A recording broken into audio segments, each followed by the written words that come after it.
Welcome to this video. We are going to talk about accessories for the iPad, specifically for photographers, because we have some very specific needs. Now, there are a lot of accessories out there that make the iPad an even better tool for daily life, and some of those are keyboards and headphones and cases and all sorts of things, but as photographers, using Lightroom or Darkroom or Pixelmator Pro or just the Photos app in general, there are special things that we need to make this as easy as possible, as professional as possible.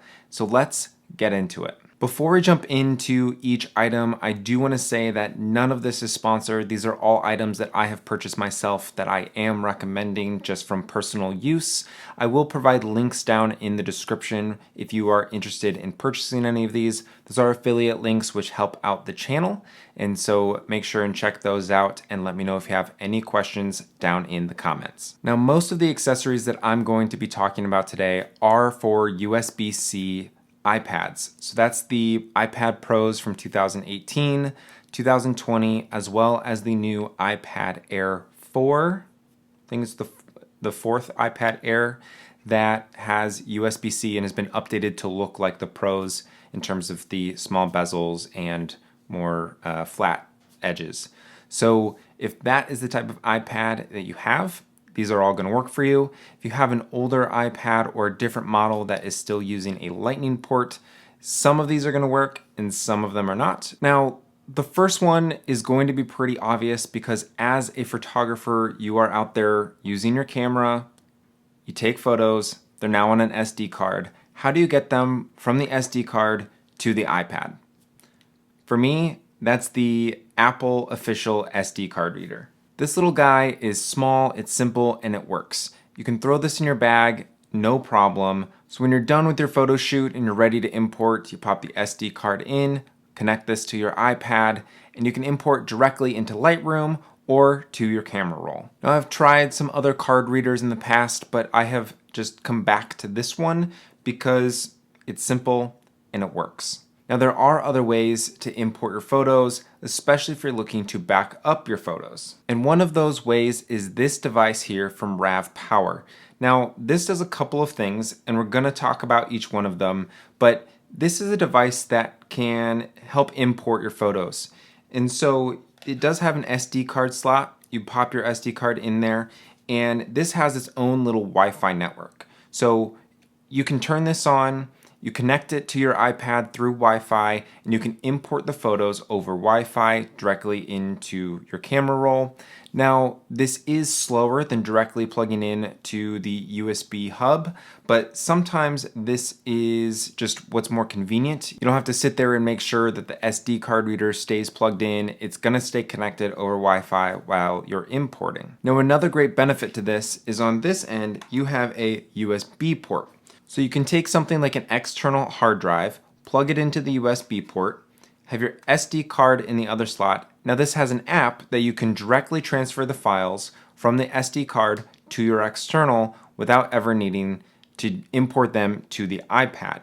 This is great for backup as well as importing to your iPad. And the last thing that this little guy does is it's a battery pack. You can charge this up. You can see there it has 4 light indicators of how much battery it has left. So you can take that USB port and plug that directly into your iPad, into your iPhone, another device that you might have, and just do a quick little charge while you're out in the field. Now that brings me to the external hard drive.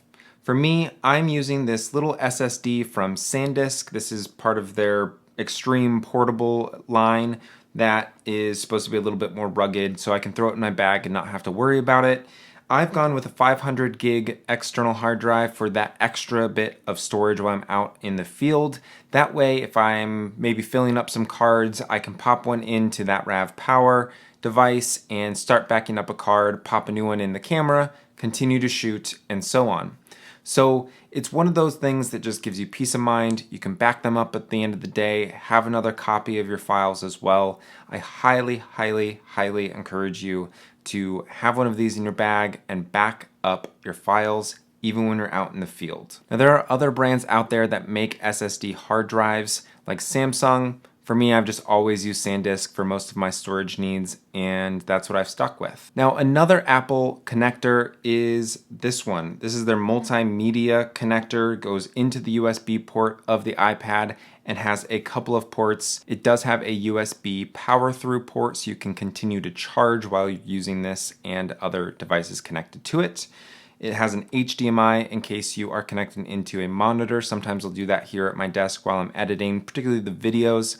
Not necessarily photos all the time, but I will connect to an external monitor every once in a while. But the one that I find the most important is this USB port. Now, this allows me to be charging while also having something like that external hard drive connected and transferring files back and forth. But the hard drive that I have is USB-C, and that's the cable that came with it.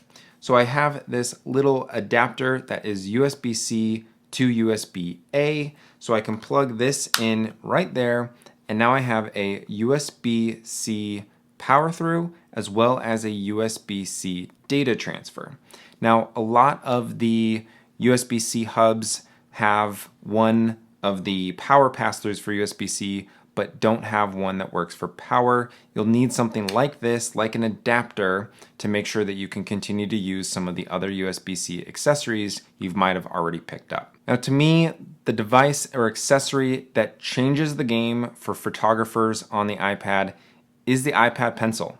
I know that it is classic and it's kind of the staple with iPads. It has a lot of uses for artists and illustrators, but for me as a photographer, I don't think I would use the iPad if I didn't have the pencil. And that's because in Lightroom in particular, it has some selective edit tools. That's the gradient filter, the radial filter, and the brush tool. And all of those are so much better to use with the pencil. Being able to draw right on your photo as opposed to using sliders or a mouse where you're kind of disconnected from the actual experience of interacting with your photo. The pencil puts you right in there, makes you feel a little bit more like a painter and really interact with your art. So what's nice about this is you can throw it in a bag, but it just magnetizes right to the top of your iPad and charges right from there. I've never had an issue with this being dead. I've never had an issue with connectivity. It is just always ready to go, and it is by far the device or accessory that changes the experience as a photographer. Now, there are some accessories that I did not talk about today in terms of a keyboard or stand or a mouse or things like that that can really change the game of how you use your iPad. If you're interested in hearing about what I use on a daily basis and really being able to maximize my productivity on the device, let me know. I will do a full accessories video as well. If you give this a thumbs up, let me know in the comments. But that's gonna do it on the accessories that I use as a photographer on the iPad. Make sure and subscribe because I have more videos coming your way on all things photography, the iPad, and tech. And that is gonna do it.